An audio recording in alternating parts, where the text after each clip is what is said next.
Okay, we are live. Probably can have put everyone on spotlight. So.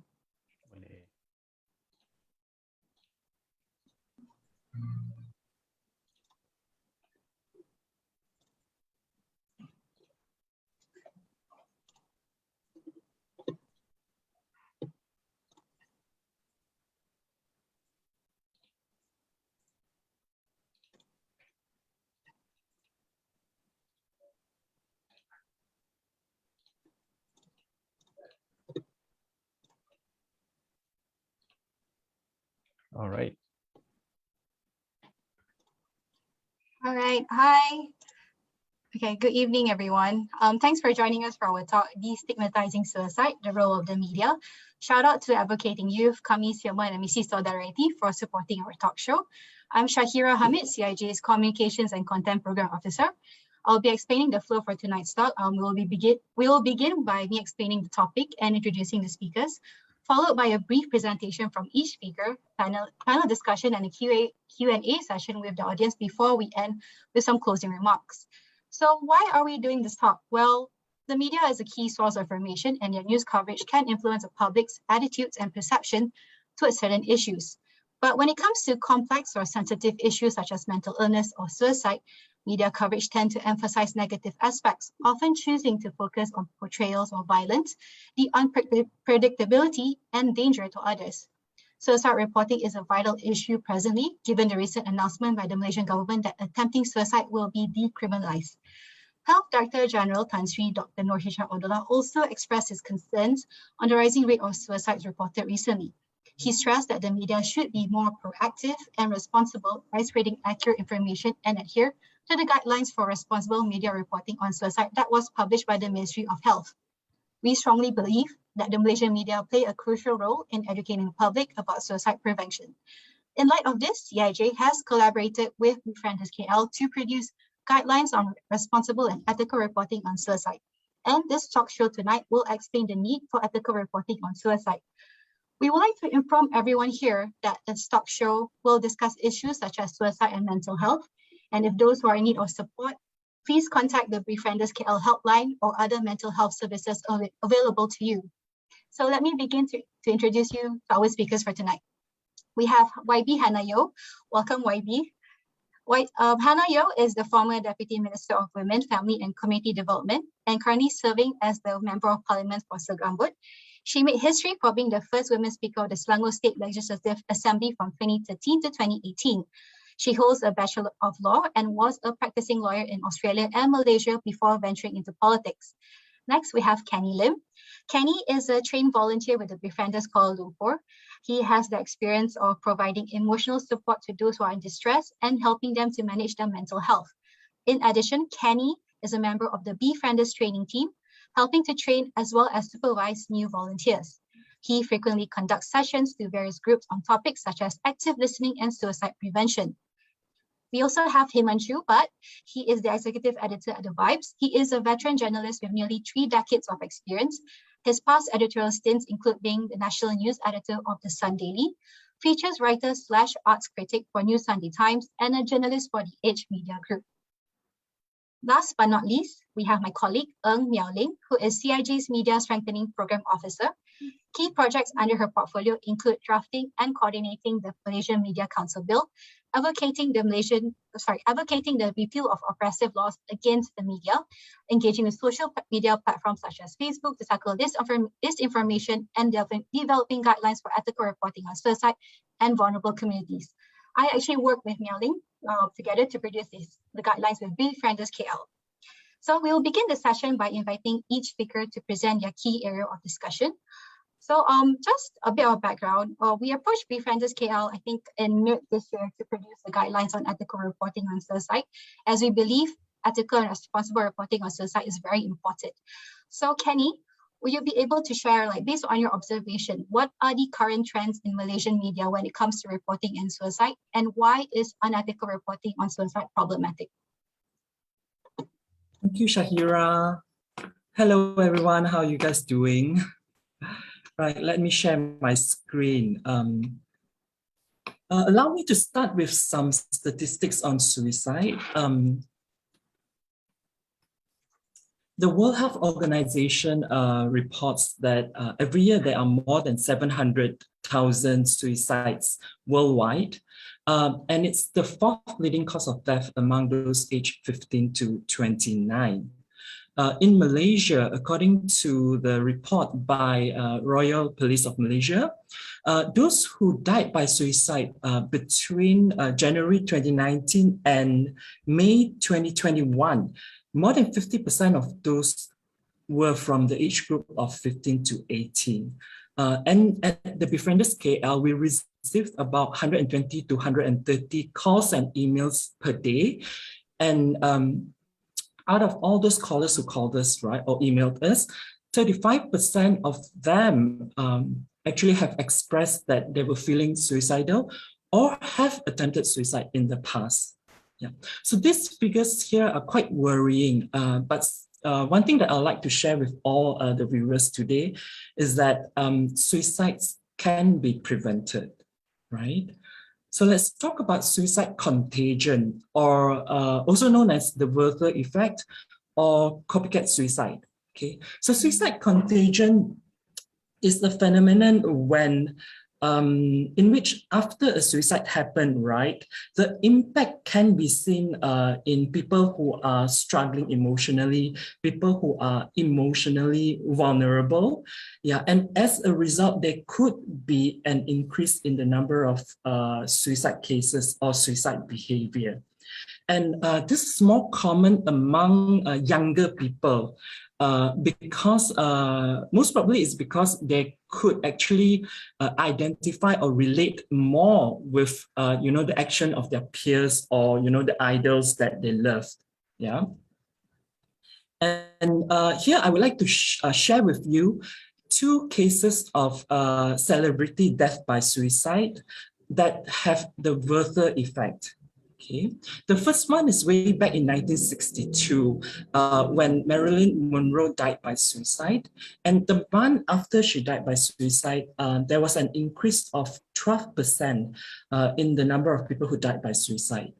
And research shows that this is due to extensive as well as repetitive reports on the suicide in media, right?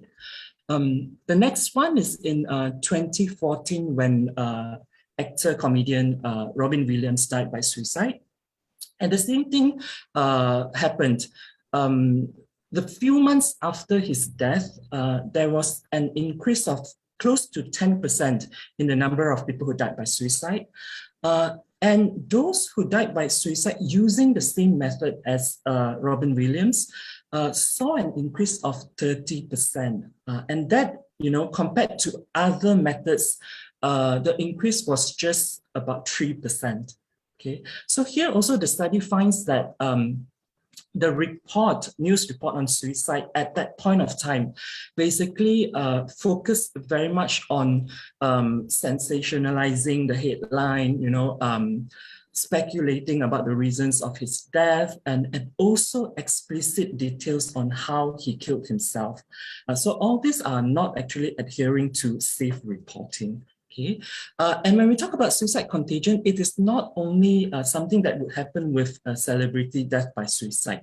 It can also happen to any high-profile non-celebrity death by suicide. Okay. Now, so with all this negativity surrounding news report about suicide, right, increased suicide rate after the report of suicide, the question is, should we continue to report about suicide in the media? Yeah, and the answer is a definite yes. Yeah, because we want the public to know that this is really happening. Yeah, suicides do happen. There are people out there who are struggling and who are feeling suicidal. And we don't want to send a message telling people that it's wrong to feel suicidal because it is not wrong to feel suicidal. There are people who are struggling out there who may be feeling suicidal. But what is important is that at that point of time, you are struggling, but it also means that you may need some kind of help, some kind of support or intervention from someone else. And it is something that is not a weakness to reach out to others for help. Yeah. So because if we, sweep everything under the carpet, it is going to increase the stigma attached to suicide. And also, if we are able to report suicide safely by ethical media reports, suicide contagion can be minimized. Case in point, the suicide of Kurt Cobain in 1994. When he died by suicide, experts were very afraid of another case of immense Werther effect. But what happened that time was actually the opposite of it. There were less suicide recorded, mainly because there was a lot of outreach effort by suicide prevention organization, but also because there was safe reporting by media at that point of time. Yeah, so this is what we call earlier the Papageno effect, as opposed to the Werther effect. Okay. Now, back home in Malaysia, right, research has shown that when suicide happened and there's report in the news, right, most of the time the focus would be on, details about how they killed themselves, the methods that's being used, oversimplifying or speculating the reasons of their death, and also, not putting enough information on help seeking for these people who are struggling and who are affected by what they read on the news, where they can go to for help and how they can seek for help. Right. I would also like to share with you a very interesting finding by Minda Kami. They are a group of very passionate young people who advocate for mental health awareness. Yeah, they did an observation in June 2021, and they found that at least 4 major news portals in Malaysia did not follow the safe reporting guideline in the sense of they published photos of disease and or the location of the suicide. They published method of suicide as well as leaving out resources for help. Yeah, so I think this is a very interesting finding, and more observation should be done, yeah, so that we can create more awareness. And personally, I have seen sort of like an improvement in news report about suicide because we are being tagged in a lot of news report nowadays. At the end of the report, there's always this call to action, call Befrienders KL or any other helpline if you are struggling and you need a listening ear. So that is something that I see has been happening lately, the past maybe 1 or 2 years. So it's a good thing. But having said that, of course, a lot more can be done. And everyone has a role to play in preventing suicide. And media has a very important role to play as well. Thank you very much. This is all that I would like to share today. Back to you, Shahira. Thank you so much, Kenny, for sharing your presentation. I think whatever the statistics that you have shared is very telling, and it's great to know that at least there's a bit of improvement in terms of like reporting on suicide. So now we'll head to Miao Ling. So based on the guidelines that we have prepared, so what is the most shocking or startling thing that you discovered about unethical reporting on suicide, and how should the media play a more proactive role in reporting about suicide or mental health issues?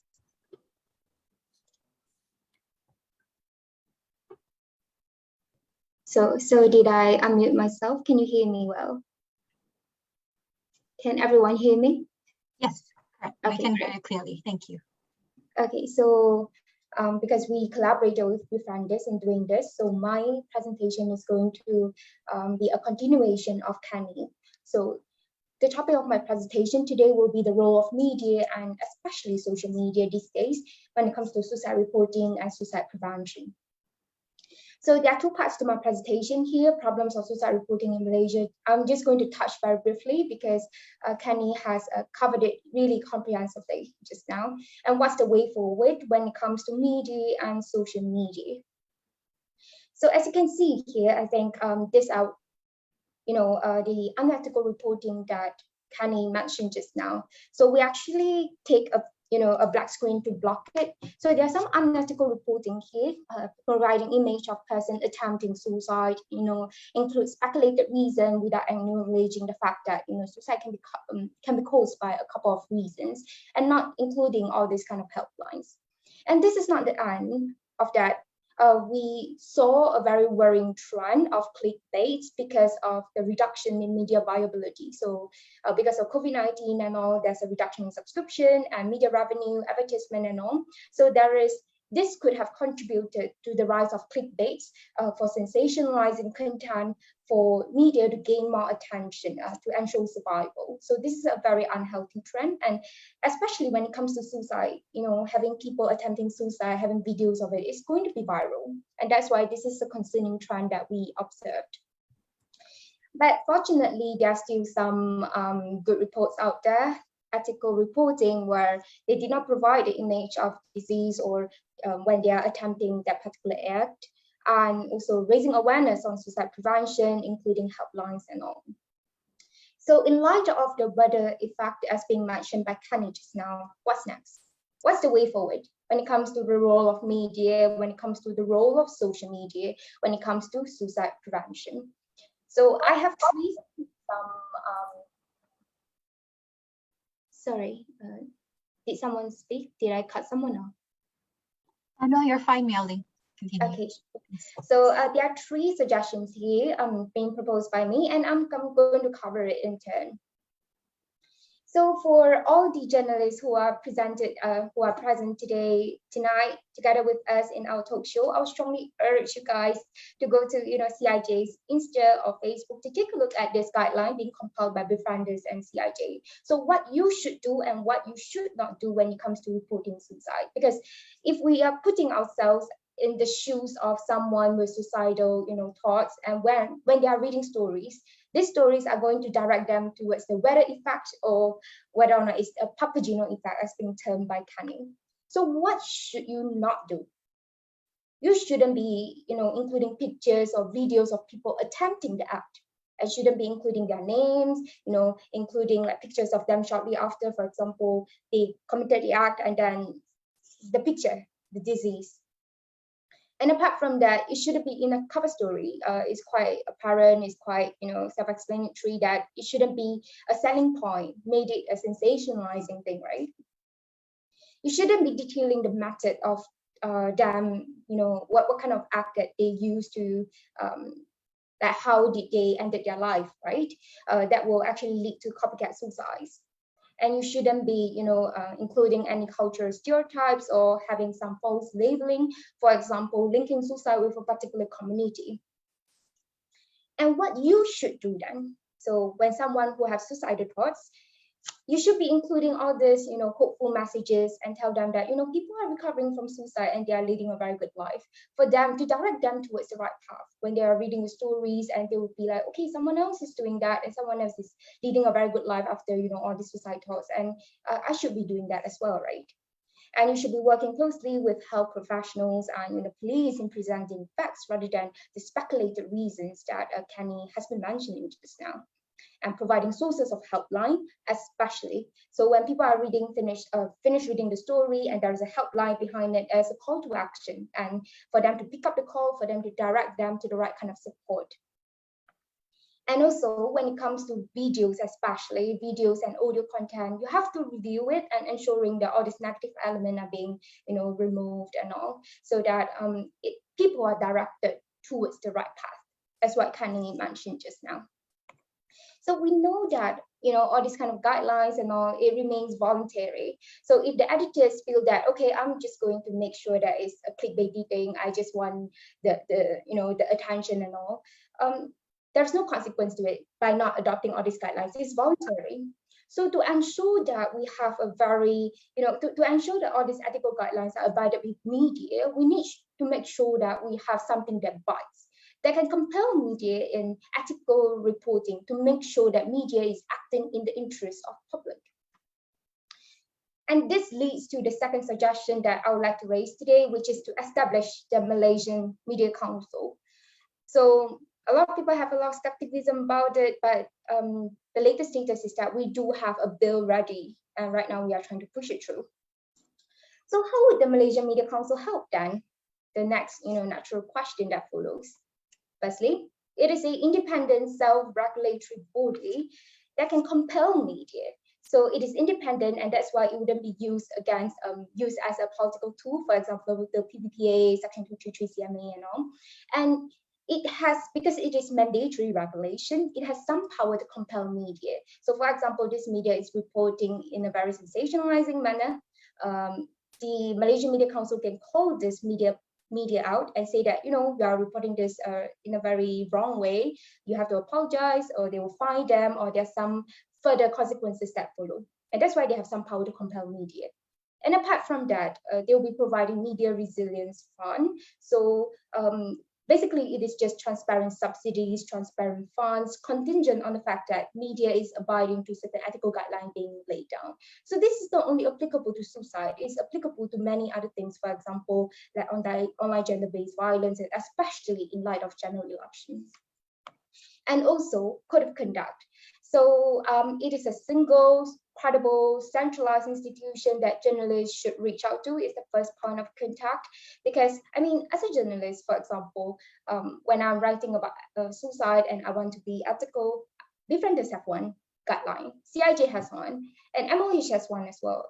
And 3 of them are not exactly the same. So which one should I resort to? Which one is the most credible one? So having an MMC in place, it will resolve this problem. The first point of contact is really MMC when it comes to anything about ethical reporting, refugees, general election, when covering racial ideologies and all this sort of thing, right?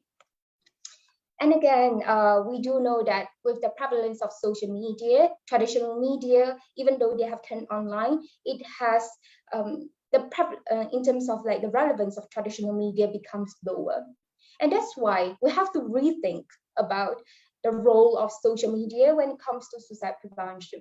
So I'm just going to use Facebook as an example. So Facebook do have some community guidelines. There are some policies in place in suicide prevention. They have done something since 2006. So some policies being laid down here is they are going to take down content that encourages suicide, that promotes suicide. And also they are going to insert some sensitivity screen to tell people that, there are some, it's like some sort of trigger warning. But something that is really lacking in potentially the community guideline is there's still a very huge gray area when it comes to suicide notes and, all this, which they will need a lot of local context coming from, the health experts and all. And I'm going to illustrate that gray area using a very unfortunate example. So there is a 16-year-old girl. She posted an Instagram post. She said that it's really important. Help me decide, should I die or should I leave? And unfortunately, 69% of his friends or whoever it is chose die. And hours after, she jumped off the building. This is something that's really unfortunate, but it prompts a lot of question on, there's still a couple of hours. During this period of time, should social media, something can be done, things can be done, NGOs, social media, how they should be working together to help these kind of things from happening, especially to teens, where they are easily misled, right? For example, in the US, I know that there is a suicide prevention kind of NGO working with Facebook. So when Facebook detected this kind of content, they are going to direct it to a health NGO, and that NGO will reach out to them, by giving them the right support, kind of thing. So the proposed solutions, some ideas that Facebook and social media can potentially adopt is trusted flaggers. So what is this kind of jargon? What is trusted flaggers in the first place? So basically, it is an independent panel of experts. It could be health experts working together with social media, especially Facebook, because Facebook is regulating content of Facebook, Instagram, and WhatsApp, especially WhatsApp, you see. And what they should do is coming out with flaggers. What do I mean by flaggers here? I'm going to use a real COVID-19 example, but please reimagine it. It's my friend did not feel well after receiving the COVID vaccine. Should I be worried? So this kind of opinion without fact, without fact-based kind of evidence, usually they are very viral. Usually they are quite sensationalizing. So what Facebook did was to put out facts. COVID-19 vaccines go through many tests for safety and effectiveness before they are approved. So to kind of lessen the impact of this kind of misleading opinion. So in the context of suicide, so for example, someone is sharing a news about someone who has committed the act and then putting some opinions. What Facebook can potentially do is putting out helplines, directing them to the right support and putting out positive stories, which is the do's that I covered just now in ethical reporting. But we are just putting everything to social media. And apart from that, there are still a lot of huge gray areas of policies that should be implemented. So for example, there's a very interesting policy that I saw about suicide prevention in Facebook as well, is if someone have suicidal thoughts and they are about to commit that act and they switch on their Facebook Live. So according to Facebook and health experts, it is best not to take that content down, but to allow, they will only take that content down when they committed that act. So before that, it's best for the Facebook Live to leave the Facebook Live for some time to make sure that their families and friends come in to stop this person from committing this act by reaching out to them and tell them that, I care for you, there's still a lot of reason for you to stay here. So moving forward, these are the three main solutions that is being proposed here. Definitely reporting ethically, establishing of Malaysian Media Council, and the role of rethinking the role of social media. But for the second and third one, we need to acknowledge that it takes time. For example, the Malaysian Media Council, CIJ has been trying really hard to try to push it through, but so it requires time, right? And the role of social media as well, it requires health experts coming from the Malaysian contacts and Facebook coming together, set up a committee and all, it requires time. And the lowest hanging fruit, something that journalists and media practitioners can do now, it is really reporting suicide ethically. To ensure that positive messages are being disseminated, to ensure that we do not have the weather effect, and to ensure that we have the proper genuine effect. For all the journalists who have attended today, I would like to urge everyone again to go to CIJ's Facebook or Instagram to take a look at this guideline. And with that, thank you very much for your kind attention. Thank you. Thank you so much, Myeoling, for your presentation. Just a couple of things to just point out. I think when we were doing the guidelines, the part that we had to blur the images of the news article about the men performing the act, it was very traumatizing for me, even to have to look at it. It's very graphic, and I don't know why some media outlets choose that kind of route to publish those kind of content. So we'll move the next section to Himanshu. Based on your experience in the media industry, what are some of the things that you did or wish you could have done more to improve the situation? And as a new online media outlet, what can the Vibes do differently as compared to mainstream media in addressing the issue of ethical reporting on suicide?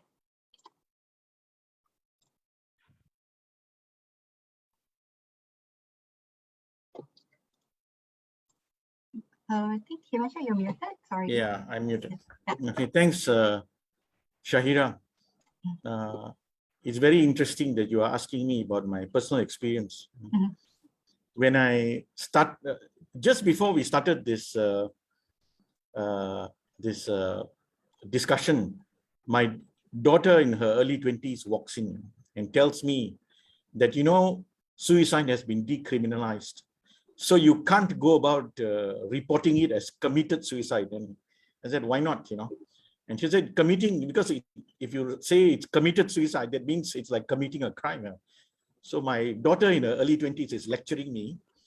I hope it's reflection of her peers, and the others in her age group, and this greater awareness among the public at large on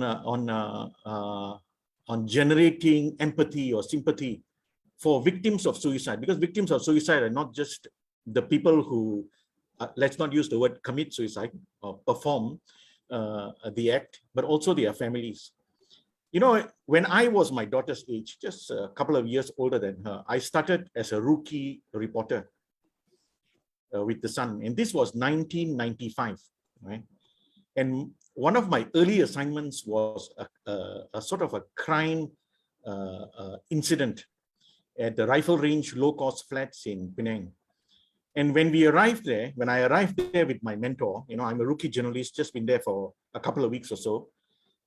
I saw a dead body lying splat on the pavement.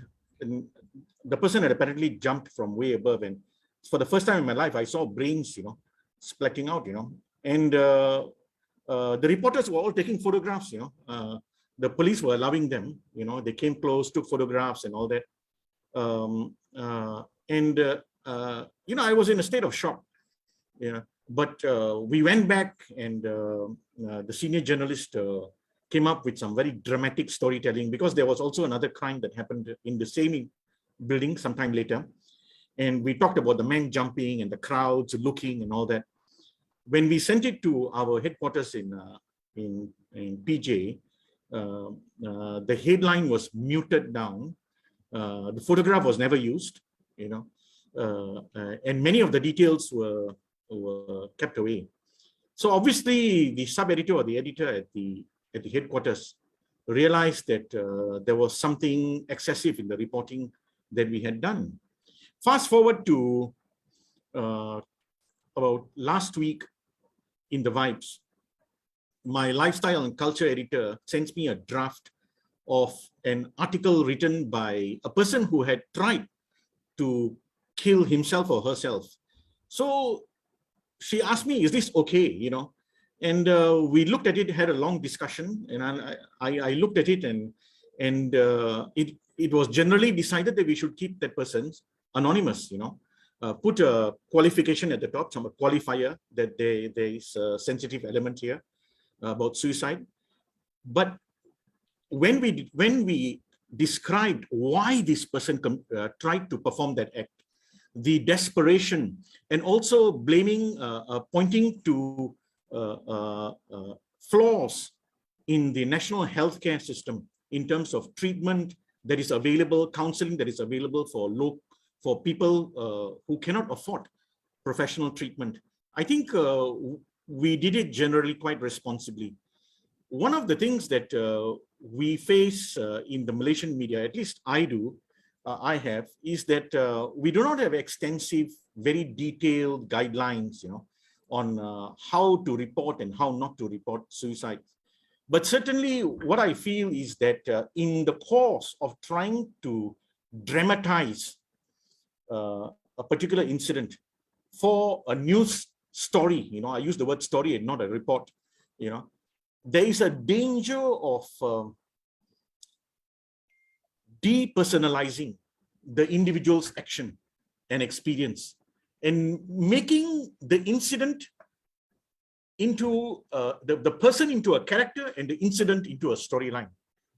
So what happens is that the journalist must be very careful not to get drawn into this, and instead be able to craftily come up and give a message to the readers and the public at large. I don't mean that the journalist is trying to trivialize the incident, but certainly what they do is that there is a danger of making the incident, for lack of a better word, entertaining, rather than informative, for people's awareness, and to create a sense of sterility towards one sense of sympathy for these kind of things. I think the idea of reporting on suicide is to arouse empathy, arouse understanding, not only for people's situations of what they have done, but for the circumstances that force them to come to this particular decision or move. Another element is always, when a suicide attempt fails, it is to convey the futility of the act. There was one incident where an auxiliary cop policeman in Penang jumped off the Penang Bridge after a teenager, a young lady, had jumped off to perform suicide, and the auxiliary cop jumped down, started swimming, and held on to her. None of the newspapers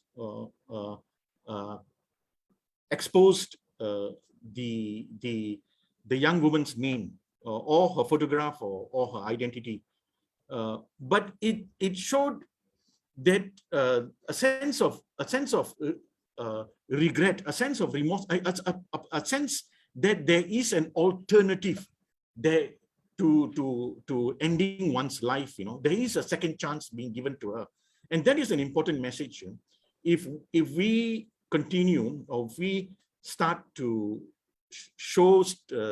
report suicide as a dramatic, tragic event, then it can help to induce, especially youngsters, to follow suit.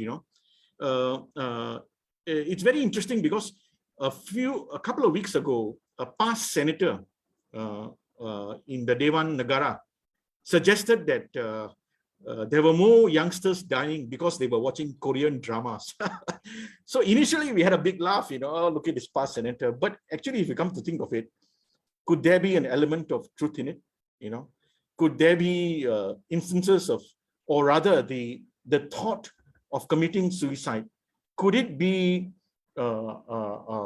induced further among Malaysia's youths due to the fact that the heroic sense of suicide, the tragedy, the drama that is coloring around this act, it perhaps youngsters themselves may feel that this is a way out. So I think at the end of the day, a journalist can only be a journalist, a good journalist, if he or she operates with a conscience. Every time that we do a story, it is very important to be able to integrate the telling of a story together with the telling of a moral, and that makes for good journalism. I think my 5 minutes are up. I'll take questions later, so that's far my contribution.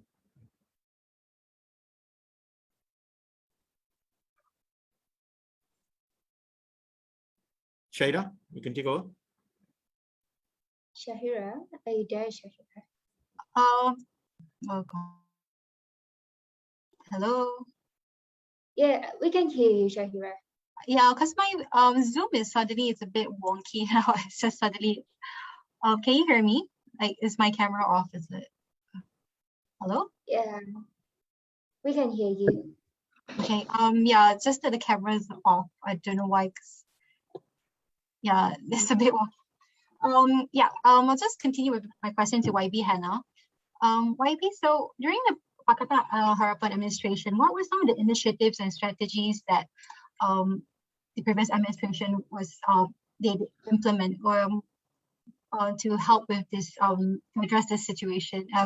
What were some of the strategies that worked during that time? Okay, thank you so much for inviting me to share.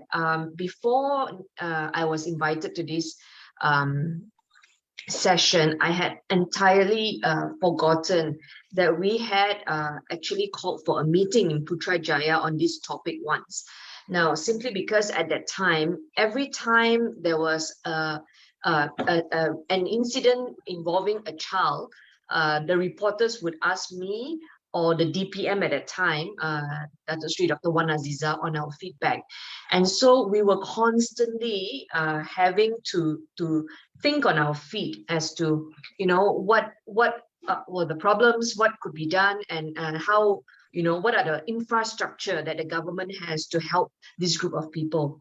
And so I'm happy to tell you that actually we had coordinated a meeting on 30th January 2020. This was just 1 month before the Sheraton move.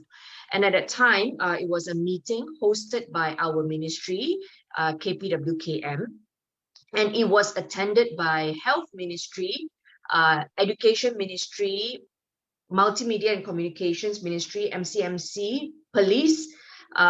We also invited JAKIM to be present.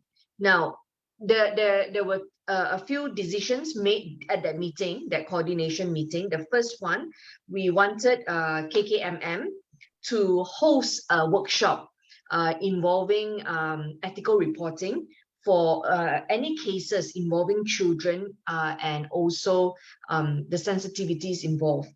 Now, during that time, I remember we specifically said that if we're going to do a workshop, we need to ensure that the senior editors are in attendance, simply because if you just send as an event, many times they would send a junior reporter, and junior reporters sometimes they move from one news outlet to another news outlet, and so you can have 5 workshops and it's lost in translation because it doesn't become the culture, or it doesn't form a SOP for the news outlet. So we specifically mentioned in that meeting that we had to make sure that it's the senior editors who are present.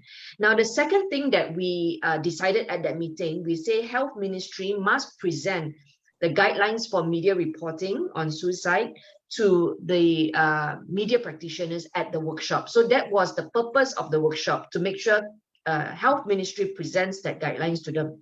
Now, number 3, we also heard feedback at that meeting from Education Ministry. And this is the part I'm not certain whether or not I should be sharing this detail, but it's very important, the feedback that we received. I don't want to specify the number, but we heard from Education Ministry at that time that based on their feedback, a lot of these cases involving children came from public housing, okay, PPR, and a lot of them, school identified them as children being trapped in the process of parents attempting divorce, the divorce proceedings. So these were the children who were attempting, and this was the data presented by Education Ministry. Okay, the other thing that they discovered is that when there were, Ministry of Education discovered that when there was very detailed reporting by the media, immediately after that, the next 4 months, 8 similar cases, same type of attempt were made by other students. Okay, so there was a clear indication. I think Kenny presented the overseas data, but this was by Ministry of Education. In 4 months, they saw 8 copycat cases. The other thing is, in the meeting, we also discovered that in our Child Act, Section 15 actually clearly stated the restrictions on media reporting and publication involving children. Okay, unfortunately, nobody uses that provision, nobody talks about it, and so at that meeting we decided that Home Ministry and MCMC must do more awareness and promotion to media practitioners that such a clause exists in our Child Act and we should be enforcing it. Okay, so these were the details captured at that meeting, and after that we were not able to follow up, and I had completely forgotten about it until this workshop. So I am not certain whether anyone in the ministry is following up on this, but one thing's for sure, these mental health cases have been asked very frequently in Parliament now. I do hope that the new health ministry or health minister would allocate more resources for this department. If it's just a small department of MOH fighting COVID and all that, and if this team of doctors do not get the support from the entire health ministry and other ministries involved, just from this coordination meeting, you can see there are so many ministries involved, and everybody must play their part. But if we are just relying on a few doctors in MOH, then nothing will move. I just want to finally update on my question. I've asked for the National Suicide Registry, when will it be restored? And they have answered that it is part of the rolling plan 2021, and we are still waiting to see, because the answer given to me in December last year is that this registry would cost about 4 million to be restored. I don't know why it must cost that much, and I feel that such basic data should be available even now. Without data like that, it's very difficult for NGOs and other people doing intervention work. Based on memory, I remember they shared that the state with the highest number of suicide cases is Sabah. And if we look at the population, a lot of them are stateless. And when you talk to people who have no documents, so you imagine not being able to go college, not being able to have a driving license, not being able to open bank account, not being able to get married and register and have all these things, it would shape your viewpoint about the world. And so I feel there are some cases like statelessness and all this that can directly impact cases reported on suicide. And the ministries, I think most importantly, the cabinet must not work in silo, but really start thinking and operating as one unit. Yeah. Thank you, YB, for your insights and also sharing all this. It's really important to know that where the government is actually, where it is standing right now in terms of with the suicide prevention and raising awareness on mental health. Before we proceed with our Q&A session later, if anyone who has any questions for our speakers, please feel free to drop them if you're tuning in via Zoom, please drop any questions on the Zoom chat, and my colleagues will help to compile all the questions for the speakers. And if you're tuning through on Facebook, please leave your questions in the comment section. We'll proceed with the panel discussion now. So just to get the ball rolling, recently the government has announced that they will consider or working towards decriminalizing suicide. And also with this kind of announcement, as suicide is still considered crime news here, do you think there will be fewer news about suicide when this happens? Or how do you think the media will approach reporting news about suicide? Probably, if anyone would like to go first.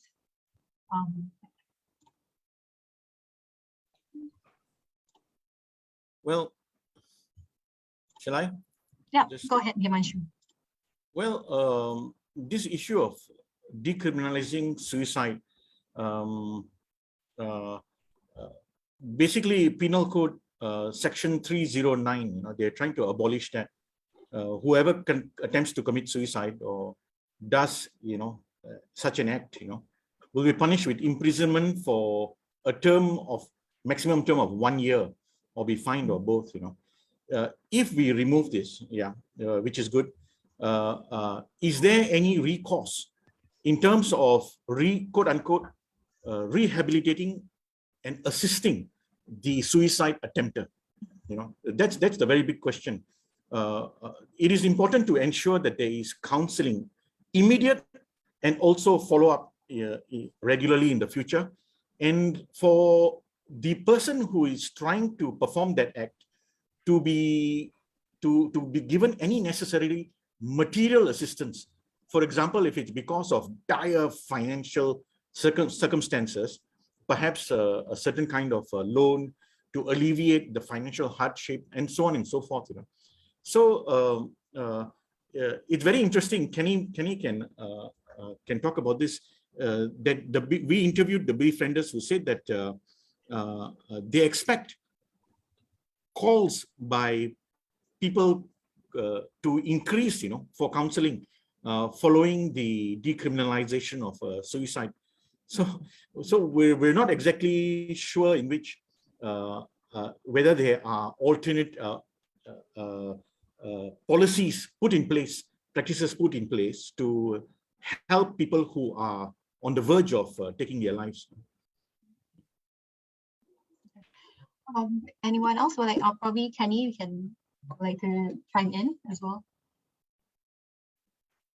I think YB wants to say something, right? Okay, YB. sorry. It's okay, Kenny, you can go first if you want. YB, you go ahead. Okay, I want to add to what Himanshu mentioned. It's a very good question. At the moment, I think, despite it being stated in the penal code, it has not stopped people from attempting suicide. So we need to understand the mindset of these people who are in pain. This is a mental health condition and they need help. But at that point, when they are doing this, they don't know where to find help. And so at the back of their head, whether or not this provision exists in the penal code does not matter to them. Okay, so to me, I think that even if you remove this, you decriminalize it, the most important issue that the government must sort out is rehabilitation and help given. As long as that component is missing, which I believe is missing today, you will not get any change in the numbers. I feel it's administrative. It simply means if you decriminalize it, the police or the AG, they would not need to proceed a step further when an issue like this happens. The most important thing, which I think is missing from today's component, when somebody attempts suicide now and they fail, the police would come, because neighbors would call, they would come and they would take this person to the police station, right? And then they would check this person into the hospital. And after examination, the hospital will then release them to go home. But there's no follow-up after that. Because of that, I feel that what's most important now is, of course, decriminalizing it is very important, but most importantly, MOH must have a follow-up program to ensure that this is treated and it's not repeated. Now, if nobody wants to take this up because, counseling is seen as a component of the women ministry, if this kind of tai chi continues between ministries, then the people who need help will not get help. Because if you ask the women ministry, maybe their solution is let's recruit more volunteers, okay, which is the program that they are promoting now. The minister is saying we have this number of volunteers that we want to recruit, but issues involving mental health, you need professional, you need expertise, you need them to step in to ensure not everybody can give lay counseling to this group of people.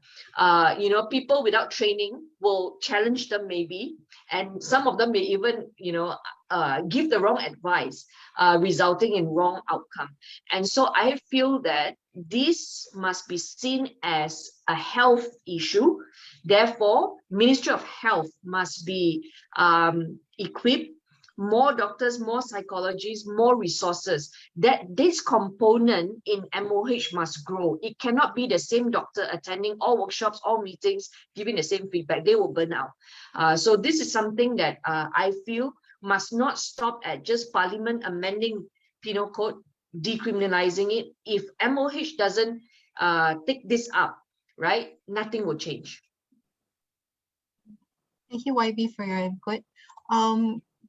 So yeah, I think it's really important. Probably it could be helpful if, I don't know, the government could provide some incentive or some benefits. I think if those who would consider going into this line of work, would that be actually helpful or benefit the medical industry in the long run? I think affordability is crucial, and accessibility for something that is considered a niche market at the moment, where people don't really know where to get help. You have a lack of medical experts in this field. It must be funded by the government first. It must be made available to the masses, especially in a time of pandemic like that, where people are losing jobs by the thousands. This is not something that we can look at, it's not a small number. We must look at it. This is dealing with the masses. We must make this available ASAP.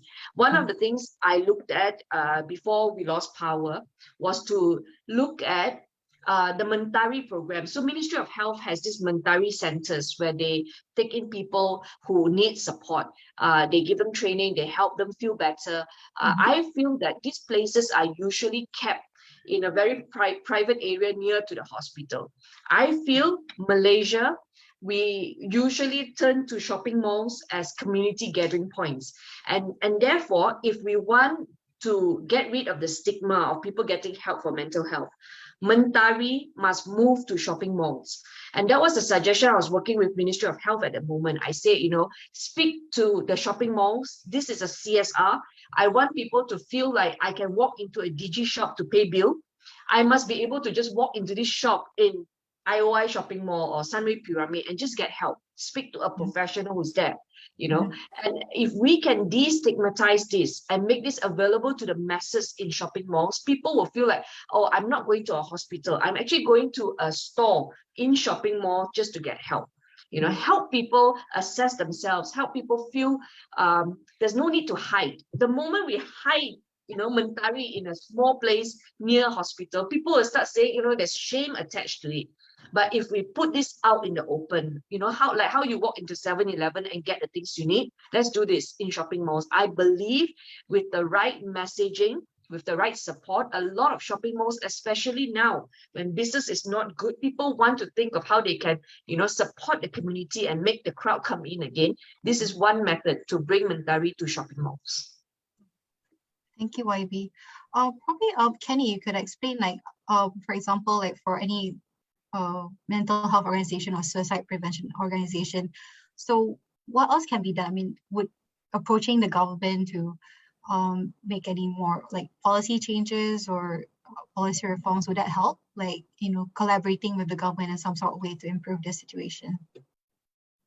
Yeah, I think it's the accessibility which is very, very important. Right now, we are hearing stories from some of our callers who are having challenges of getting the treatment that they need because of the waiting list, the number of months that they have to wait to see a psychiatrist, for example, not being able to afford to go to a private sector to get treatment.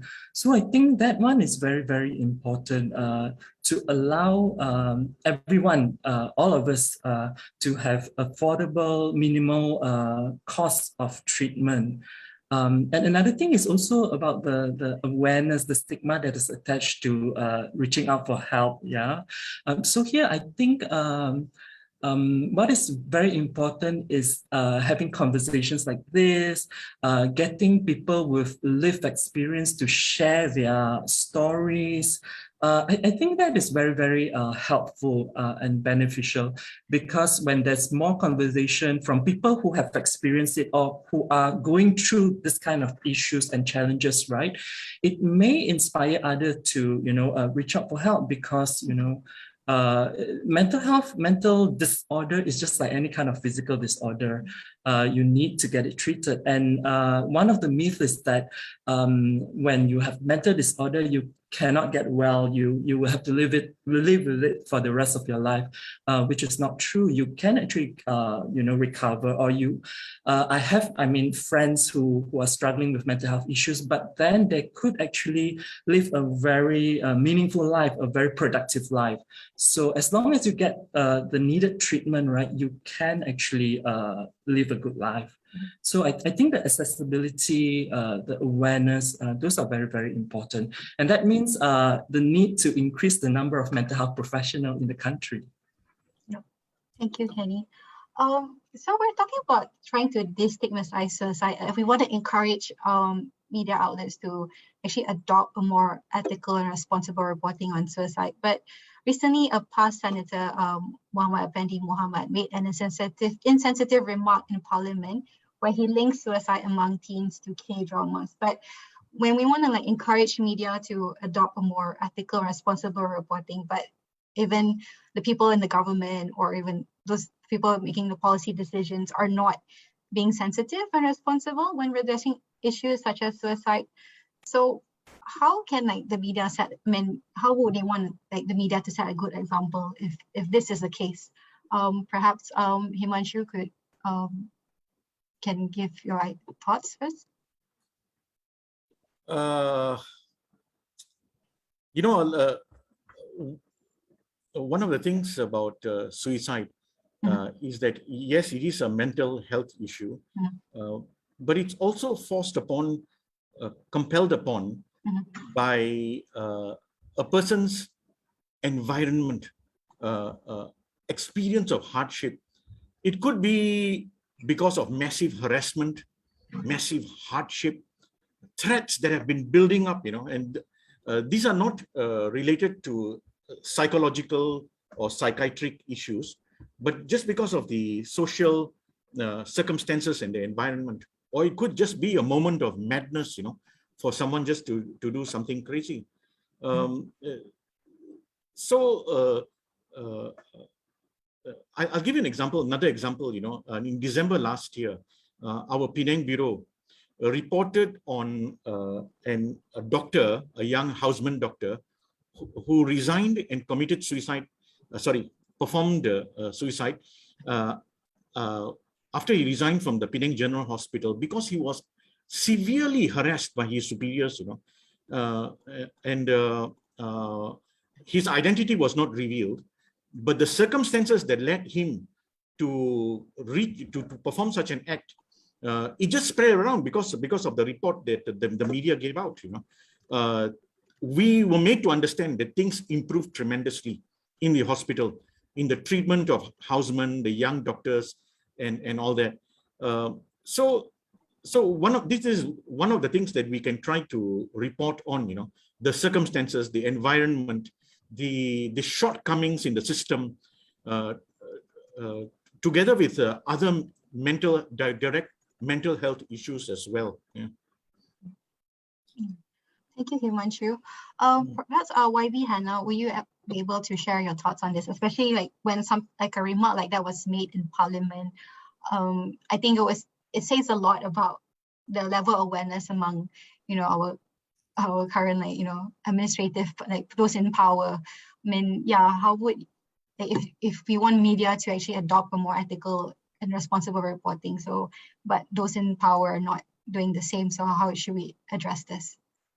Yeah, like I shared just now, actually the provisions are all there, but people don't take this seriously and they don't act on it. So, there is provision in the Child Act, but why isn't the police doing anything about this?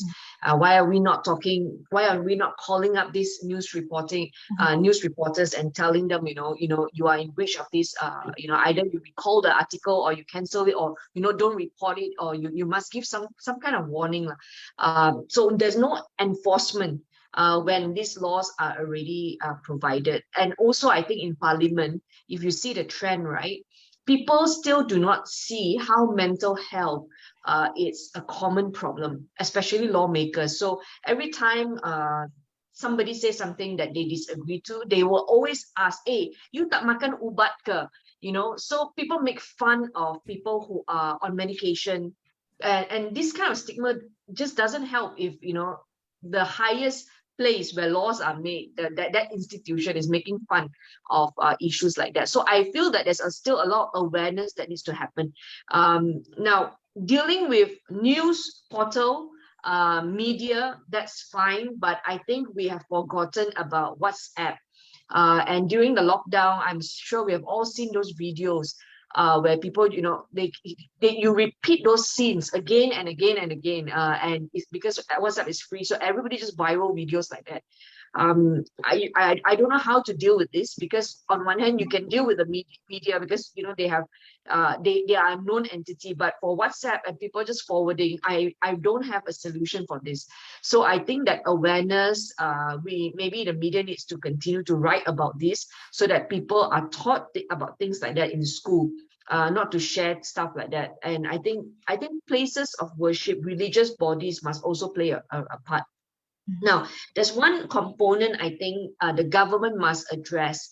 Every time there's an attempted suicide or even a suicide case, you need to ensure the caregivers are okay.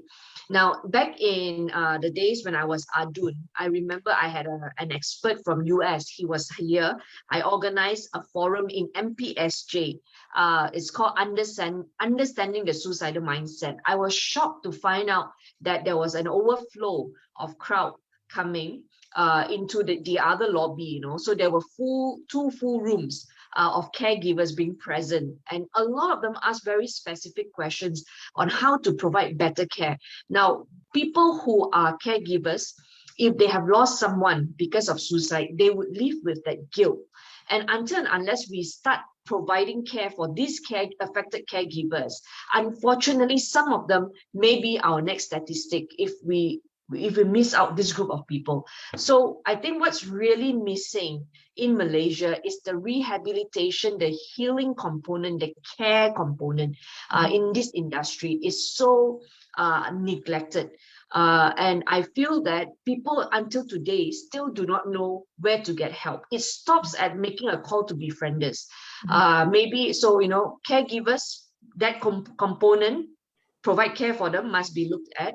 The other thing is, I really feel if every news channel is reporting befrienders should be absorbed by the government, so that befrienders, they do not need to exist at an NGO looking for fundraising, looking for funds. It should be heavily funded by the government, right, to help them, equip them when we put up banners with befrienders phone number in all gated and guarded community in Subang Jaya when I was Adun, I remember checking with befrienders, they recorded a 30% increase in calls just because people now know there's a phone number, they can talk to somebody. So, you know, befrienders need more Tamil speaking volunteers. They need more funds to do more things.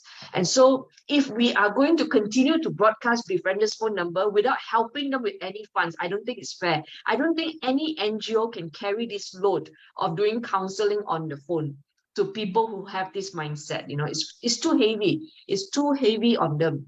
The other thing, I feel we are not tapping into so many resources.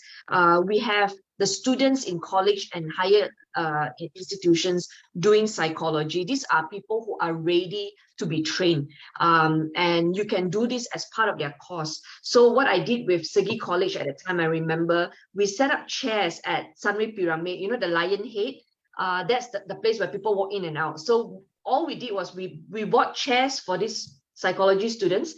They sat there. It's called the listening project. So they didn't give any advice. They just sat there to just help to listen. People, you just can find a friend to talk to.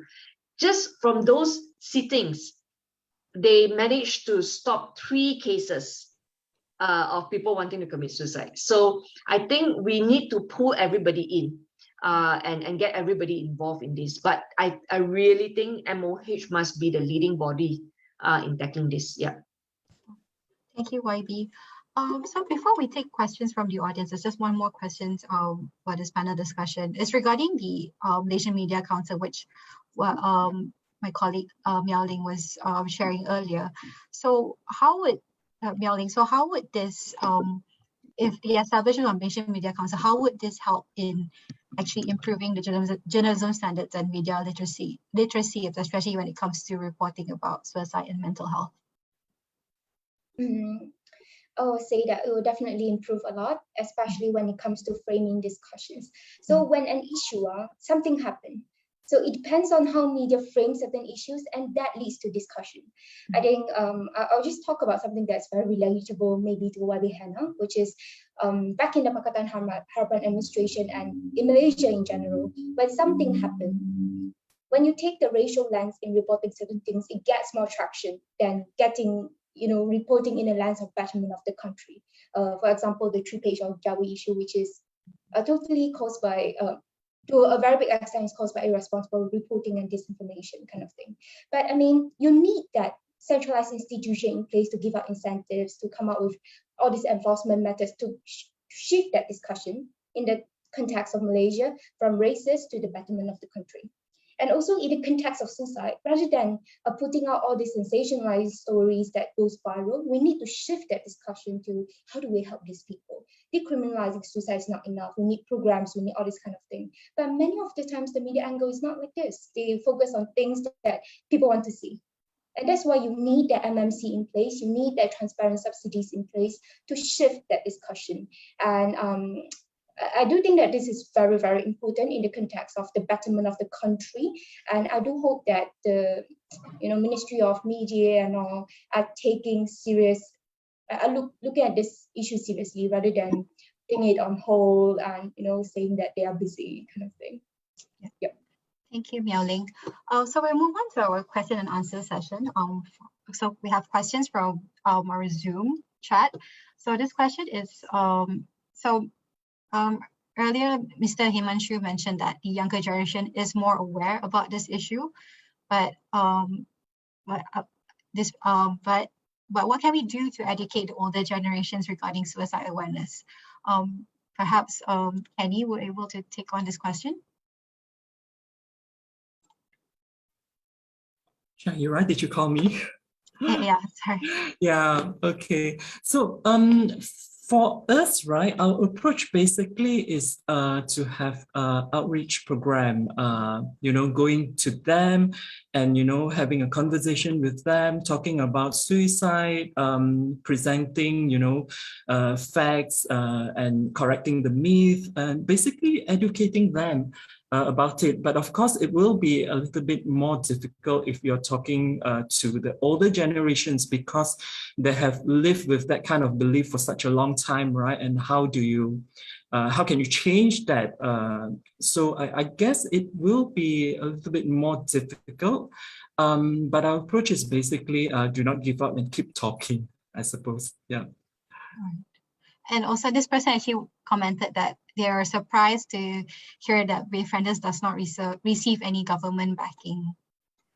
I know we do, but minimal, yeah. Okay. All right. Moving on to our next question. It's from Azim from the Vibes. This question is directed to YB Hannah and also Kenny.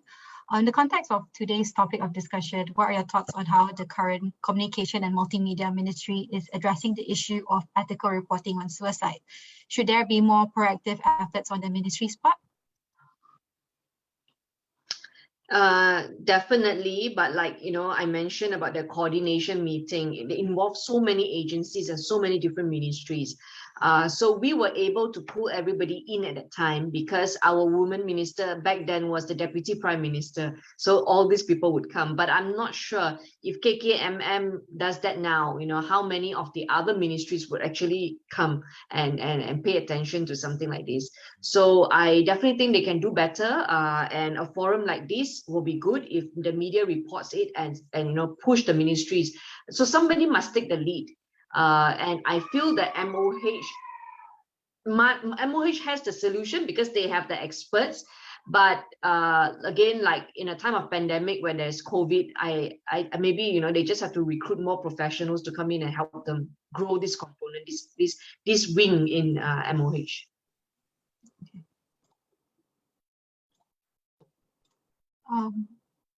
Any thoughts on that, Kenny, or maybe Miao Ling as well, if you'd like to chime in?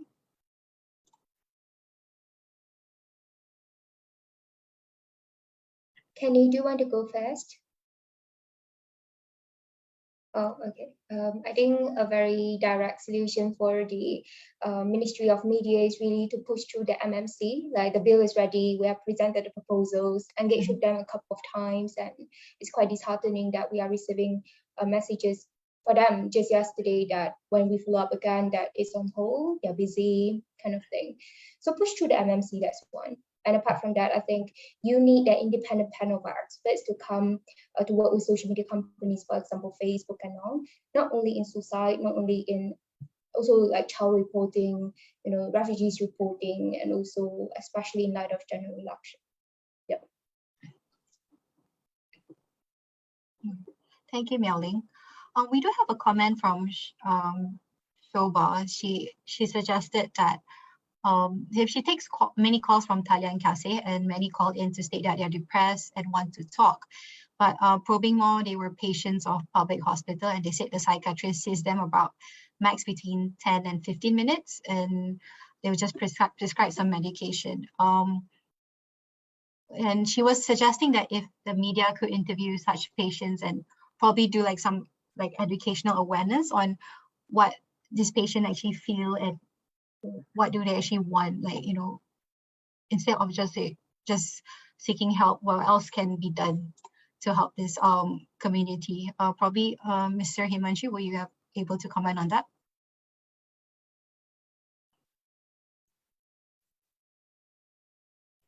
The more this issue is in the public sphere, in terms of the dilemma, the impetus that people feel to want to take their lives, to the extent of taking their lives. I think the more that it is in the public realm, in the media, in a very constructive way, that readers and the general public will be more educated and become aware and be stronger when they are forced to cope with the circumstances, such similar circumstances that are involved. I think of late, many of the media are playing a much more positive role. In the past, in 2015, I remember there was one newspaper that actually published a passport-size photograph, of a secondary school student who had taken his life, together with his name and details and all that. which was incredible, you know.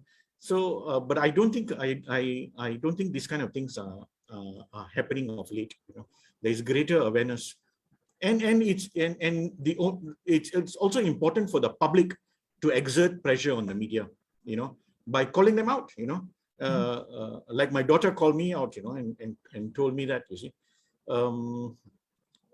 So I think, yes, a constructive discussion, constructive presentation of this entire issue in the media is quite vital in this regard. Yeah, thank you so much. All right. Okay. There's a comment from Zoom as well. Somebody commented, from Sioman actually, the organization, and you just wanted to say that calls to befrienders were only made toll free under Pakatan Harapan, and it took a long time to campaign for that. Anybody would like to share their thoughts on this? Maybe Kenny, like what actually went through, what actually befrienders had to do to actually, you know, advocate for that, like a toll-free hotline. Okay, we are actually not toll-free, just to make a slight correction there. We are free if you are subscribed to one of the 8 main telcos in Malaysia, not free for all, the question of what did we have to do about it? I remember us not needing to do much because the MPs were doing things for us then, many MPs actually reached out to us, and I remember there was this very active discussion on social media about getting or making Befrienders KL a toll-free line. So many people were talking about it, and it involved some of the ADUN, the MP, and then one fine day we just got a call from I'm not sure which ministry, YB Govindu. I think his office called and just told us that we are going to, you know, we are coming up with this initiative, and can you give us some information, and that's it.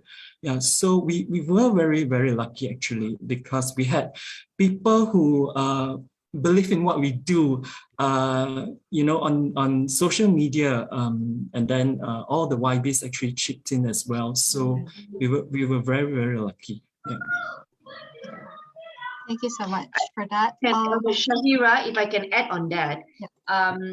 So we in KPWKM, we had Talian Kasih, and the stats that we received at that time, from 2015 to 2019, out of 264 calls that came through Talian Kasih because people felt lonely. That was the reason given, and they just needed someone to talk to.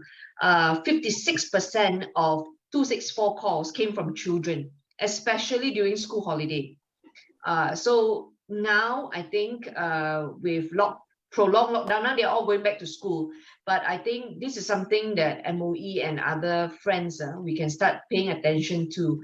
A lot of times we think that, you know, kids having gadget is sufficient company, sufficient entertainment, but obviously children do feel lonely. And if we don't deal with things like that, and, you know, just strengthening all these helpline with different languages being provided toll-free, you know, if we continue to broadcast this, I think more people will get help. One platform that I've constantly raised in Parliament, which I feel currently is being abused, not being used properly, is the SMS for MKN. That is a platform that, you know, everybody will receive it. Everybody will have to look at it because they are looking for interesting information or important information. Now, imagine if SMS MKN tells you exactly who to call, where to get help, and these are the available people you can speak to if you're feeling like this. You know, I believe that a lot more people will know who to call and not, you know, read about a case and call befrienders. So, you know, so many Malaysians don't know about Mentari project. Imagine using SMS MKN to tell people about walk-in Mentari and where to get help. I really think, you know, we are not having people thinking in Putrajaya. That is the problem. So everybody is just doing their own thing, but nobody is connecting the dots. Nobody is finding ways to increase utilization and maximize. So people are just contented, oh, I have this program, I'm reaching out to 2,000 people. That's it, they're happy with 2,000 out of 32 million, you know. So we need people at the cabinet table to connect these dots. We have the people, we have the volunteers. I mean, we just need to put things together. Yeah, it's really like funny to, you know, like I think they could channel their resources, especially when coming to like the MKN SMS. I think it could be like channeled better, like to use it like what you mentioned, like what you suggested, to have this kind of you know, more like awareness, like, you know, instead of the messages that just bombard us about, you know, face it's nothing, you know, nothing helpful, but it'll be great that if they could, you know, probably streamline it much better. All right, before we end our session tonight, just one final questions for the speakers. What do you want to see change? Your hopes to see a more safe and sustainable media environment, especially when it comes to reporting about suicide and mental health, not just for the media, but also on social media as well. Probably we can start with YB Hannah, on your thoughts on this. I really want the media to have more empathy with the caregivers. I think the person who has committed suicide, they are not here to experience the pain left behind by the caregivers or the family members. I've attended funerals like this before. I went because I wanted to speak to the parents who are in shock because they didn't see this coming. And a lot of times people feel, you know, like the whole world now knows about this. Everybody's blaming the parents, but they are covered with shame, they are covered with guilt. After the news reporting, nobody else follows up on what next, you know, for this group of people. So I really want more empathy and care to be given to the caregivers, people who are left behind in this. I really think that they are not seen, they are not heard, they are not even seen in the news reporting, you know, but they are the ones who carry with them, you know, a lifetime of, you know, that kind of pain. Yeah, so definitely I think if maybe the media can write, you know, about how caregivers can support each other. If we can see more support, more network of people experiencing the same thing, coming together, helping each other, peer support is so important. Yeah. Probably next, maybe Himanshu, if you would like to share your thoughts on this. One of my key concerns is, for lack of a better word, is not to fall into the trap of glorifying the act of taking one's own lives. At the very least, not to sanitize that act, you know, to make people feel that this is a way out, you know, and to have a sense of relief over it, to find some recourse, you know. I am in difficulty, and you know, the Korean actor in that particular drama did it, you know.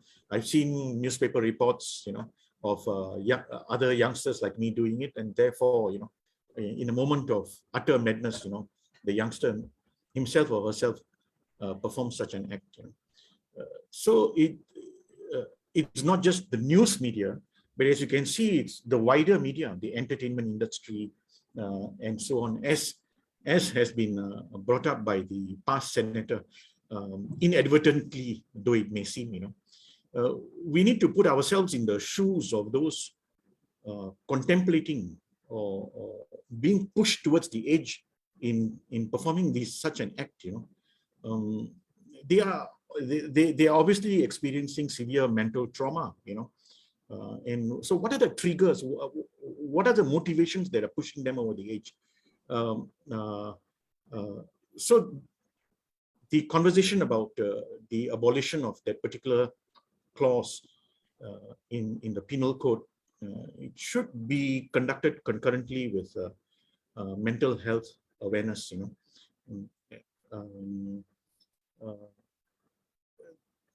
Yeah, that's about it. There were some questions about there was a question about what editors can do and all that. I'd just like to mention that actually in international media circles, there are already some very good guidelines in place, specifically for not encouraging or creating a glorifying aura around the concept of suicide. In particular, I'd like to point out that the World Health Organization has actually come up with a very compact sort of a booklet, called Preventing Suicide, a resource for media professionals, and it has a lot of references and examples, in the sense that how reporting can be used to educate the public. The language that is used should not be sensationalizing, there should be avoiding of explicit descriptions of the methods used, in the usage of photographs and video footages and the visuals. Another issue that has not been touched on is reporting suicides of celebrities, and how this would impact people's minds in the sense that it helps to quote unquote glorify the particular act, and of course the issue of showing due consideration for people who are bereaved, close to one's friends, family, by the act and the stigma involved. And at the end of the day, I think most of the media are providing information about where to seek help. Befriend Us is always there at the footnote.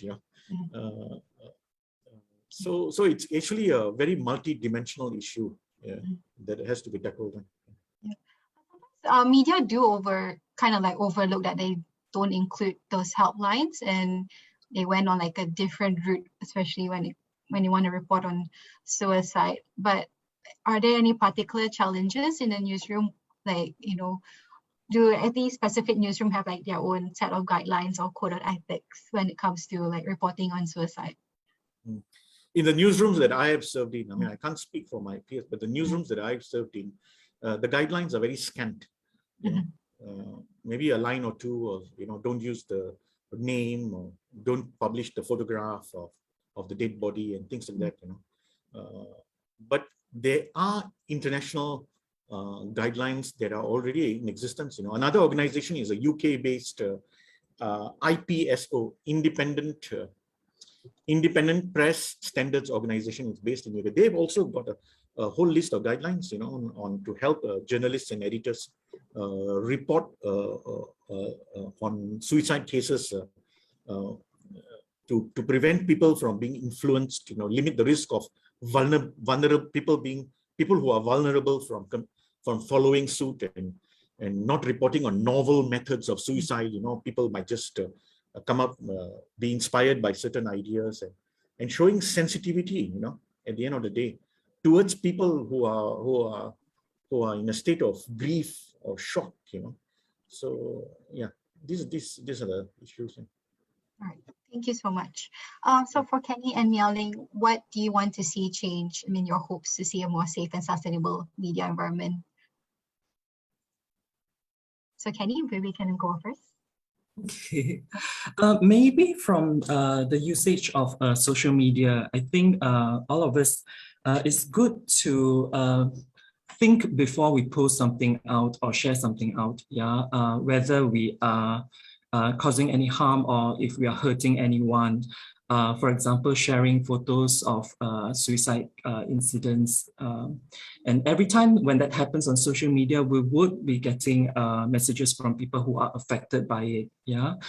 So also, it's also good to know that is the function on Twitter, Facebook to basically report those posts that you think is not appropriate. And of course, last but not least, to everyone who's struggling out there, please reach out for help. There is someone out there who cares for you, who would listen to you. As mentioned by, I think, YBs and also Himanshu and Miao-Ling, there is actually more than one helpline in Malaysia.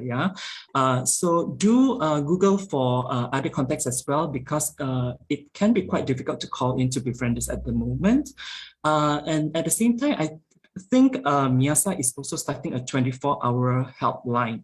So that's something that all of us can actually look into this is actually good news. Yeah. Yeah.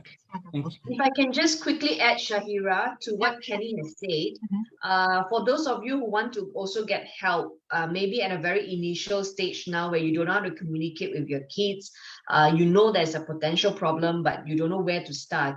Google LPPKN. It is an agency under the Women Ministry.